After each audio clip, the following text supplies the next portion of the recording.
We're back again. Under the Carob Tree. After 3 years, we started almost exactly 3 years ago a podcast, wanting to share a bit about how we see life, how we live life. Kind of became an exploration tool for us, and then the exploration continued in real life, and we went offline for almost 3 years, and now we pick it up again. Yeah, and I'm super happy because I think we received like super cool feedback from people around like the Green Love podcast, and I'm still receiving messages of people like saying, "Oh, I listened to your podcast, and I think it's super cool." And yeah, our life changed a lot, like from a Berlin balcony to this 12-hectare land in Sicily.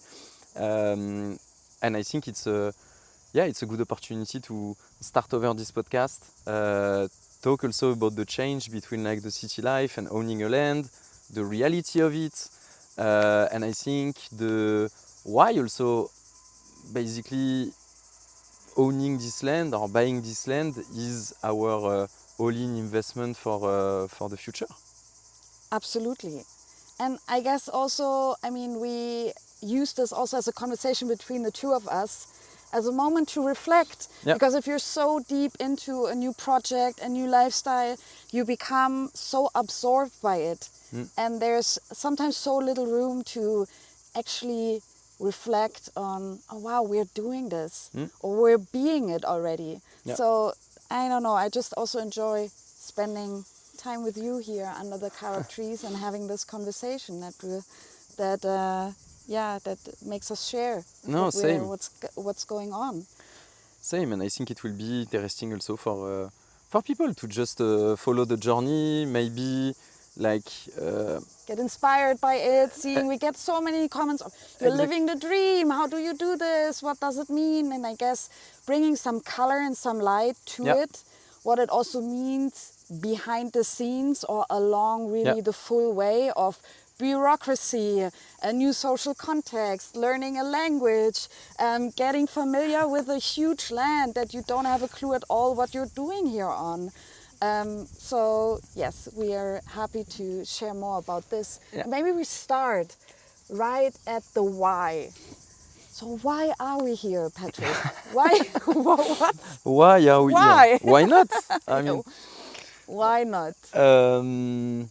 Why? Because I think we were living this cozy city life in Berlin with the balcony on which I was growing like fruits, vegetables. It was beautiful, and I think that at some point, like we needed to basically search for a new flat, and I was already searching, and you were already like going through another direction and dimension by saying, why not exploring like other places to seek for a place to live with our son that was less than 1 year old.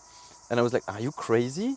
Yes. And very attached to having a terrace or balcony. You're like, look, I also built, being the Frenchy gardener around us, I need a place to grow food. Yeah. It's not only my passion, it also became my work and everything I do. So what do you mean going on the road? Where are my veggies? Where are my strawberries? Where are all my plants? Like, I need something to root in life. So it was quite the opposite for what you were actually no, but that's why I was saying looking for, or like assuming I was saying like to need. This is crazy because it was also, if I remember well, the same time where my book in English, Tomatoes and Basil on the Fifth Floor, was about also to be released a few months later. And I was like, I don't have a balcony, I don't have a garden, I have nothing. So it was a huge life experience, like both, as you said, like for professionally speaking, but also for our family life. As a whole, So because everyone who's a parent might know, the first year is quite intense, also with the sleep deprivation, only everything the also, and all the years to follow. And the first year where you find yourself just on becoming a parent, like you're becoming a mother, you're becoming a dad along the way. It doesn't just is like that there with birth. So you need to root yourself into something. And if you're quite moving everything and you sell all your belongings and you just have this car and you go wherever into places you don't know. It was a beautiful experience, but it was also quite intense. And I love that we took the decision, or that we felt at some point, that Sicily is home, although it was never actually on the map to be our home. Like we both said, I know we said we would put it, like we would go there to be through our travels also in Sicily.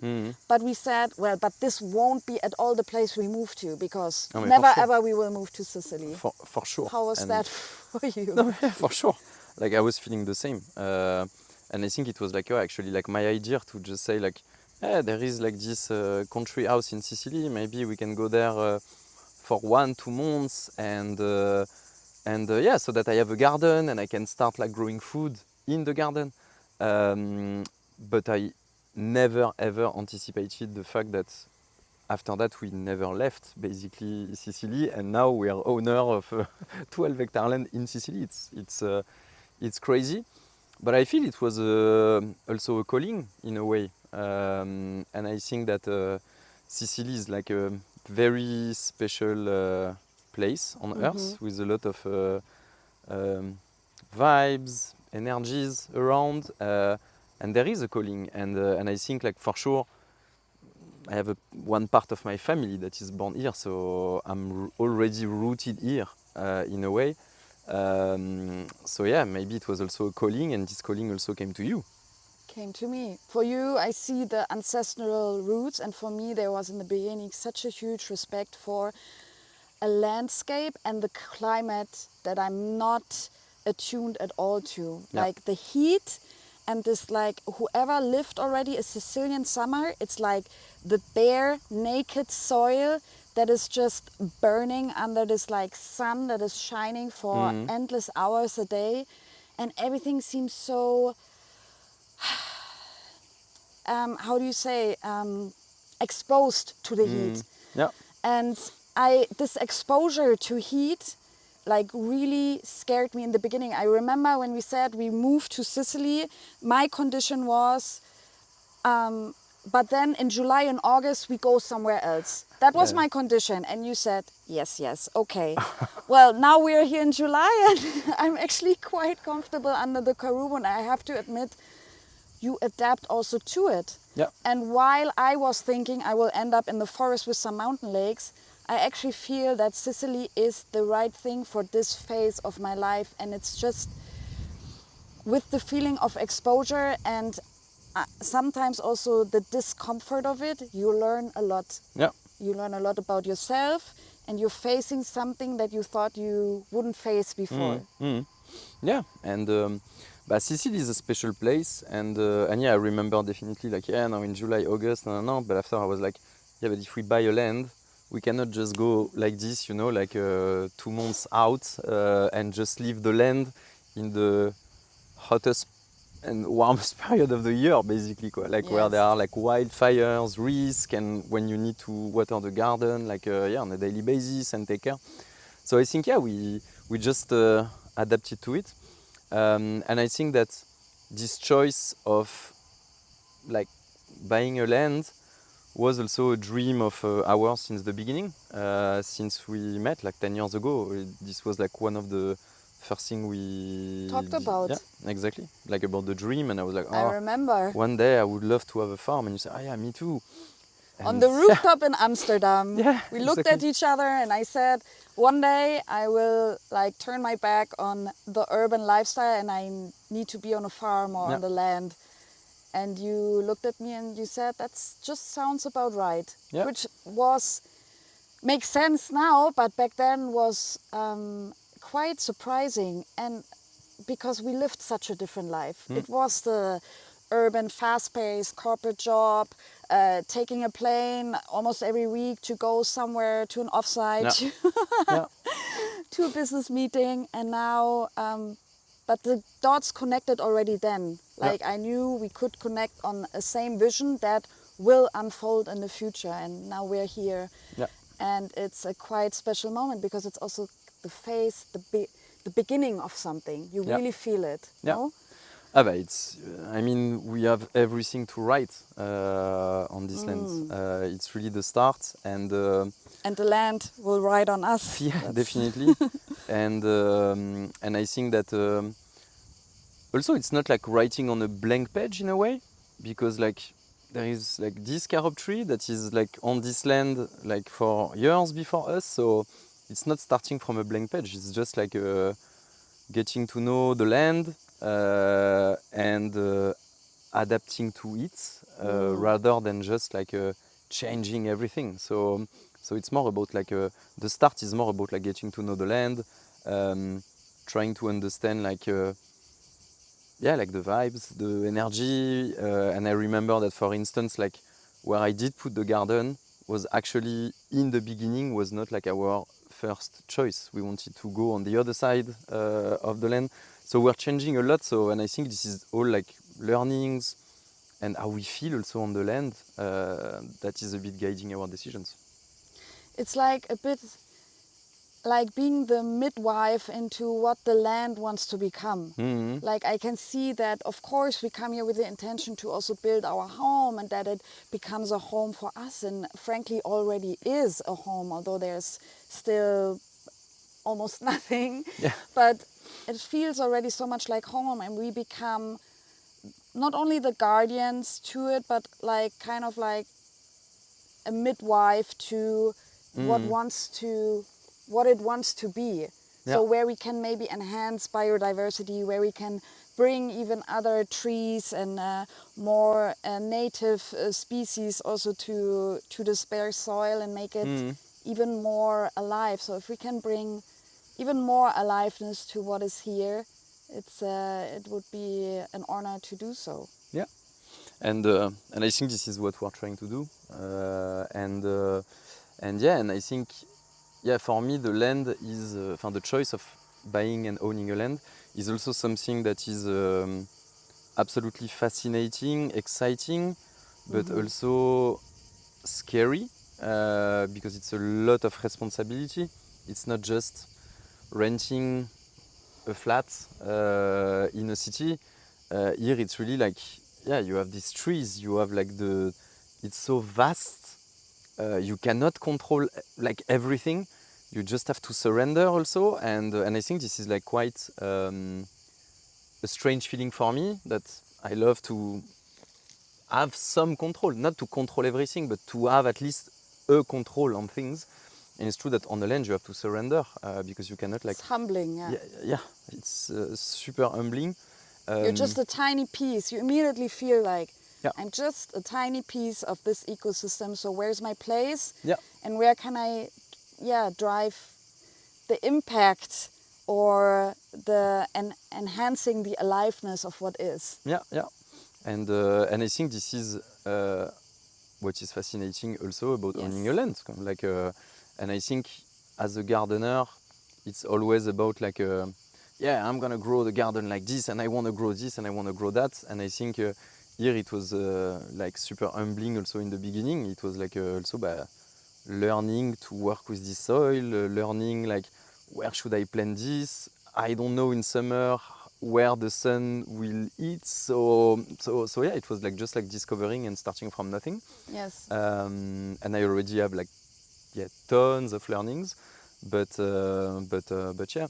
And I think also when we talk about investment for the future, it's also I think a life choice to be more resilient, to try to have a life that is more sustainable.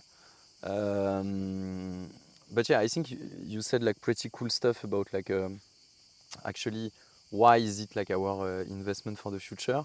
So I think like for you, why was it like the best choice in a way? I think what came up immediately when I hear you speak for me is being as close to the resources that I want and need in my life as possible, and connect myself back to the cycles. And it starts with very, very simple things like, where does my water come from? What is the soil my food grows on? where is my electricity coming from? Because this is what we were confronted with when we were in our Berlin That's apartment. true. Yeah.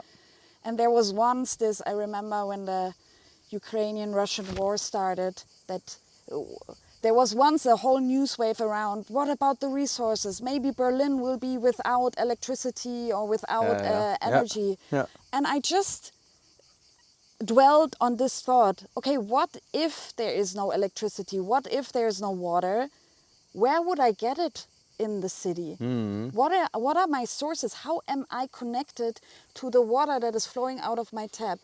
And I want to be closer to it, because with the closeness to those natural cycles, I feel also more alive. If I know where my water comes from and that there's a stream under those rocks we're sitting on, and our well goes into the stream, and we get the water up, and the water is nourishing us or washing us, or the sun that is shining, that is producing the electricity, I just feel closer to it and more part of it, versus it just comes without a thought or further consideration, but I also never know the source from it. Yeah. I don't know, there was this discrepancy, and there's a huge motivation in me to be closer to those natural cycles and start from there, you know? Yeah, and I think this was our also like first observation when we were on the land in the beginning, with like just 2 chairs in a field of flowers, and it's true, we were just like, wow, the abundance of resource, like the wood, like, you know, usually in my garden or in my balcony, I was always searching like, I would need a stick of wood to do this, or Yes. 3 sticks of wood. And here you're just like, clack, clack, clack, they're everywhere. You were going to the supermarket to buy straw. Oui, voilà, ouais, exactly. That's how exactly, it was. quoi. And now now I think we can make the straw. No, so yeah, I think like the abundance of resource is why it makes like an investment, quoi, like for the future, because it's also about, like as you said, having available resources, and I think that regarding water, something quite fascinating, and it's a strange feeling too, is that when you are in the city, as you said, you have like water flowing, and when it's flowing, quoi, like, and it's infinite in a way. But if you have like a massive breakdown, you have no water. How do you do? Like, how do you do in the city? Like, if like basically now you have no water, and I think on the land, you always have like different choices, quoi, and you have your own well that basically gives you this fresh water, and yes. after. And you can collect the rainwater. Exactly. You can install systems, Exactly. how you reuse parts of your water into the irrigation or things. So it makes you think about and also appreciate the resources more. And I think And be more mindful. not only for us, Yeah.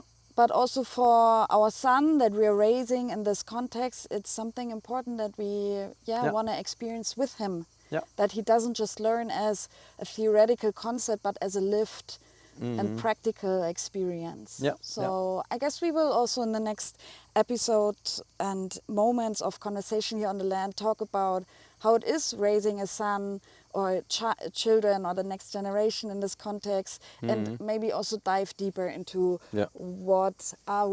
how's the water management, or what are we considering for how to get electricity, and what are the first solution we put in place to just have a garden already. Yeah, no, for sure. Like I think like the topics are not missing for the next episode, but but I think like and the feeling, like as you said, of like abundance of resource is definitely, I think, why we're investing not only money but our time and our life in basically like living on this land. So there are the resources. And for me, so this is a resource, as you can hear. That's beautiful. And there is, I think, also like another factor, an important factor. It's about like, in a way, having your own shelter. At least for me, like Pisces vibes.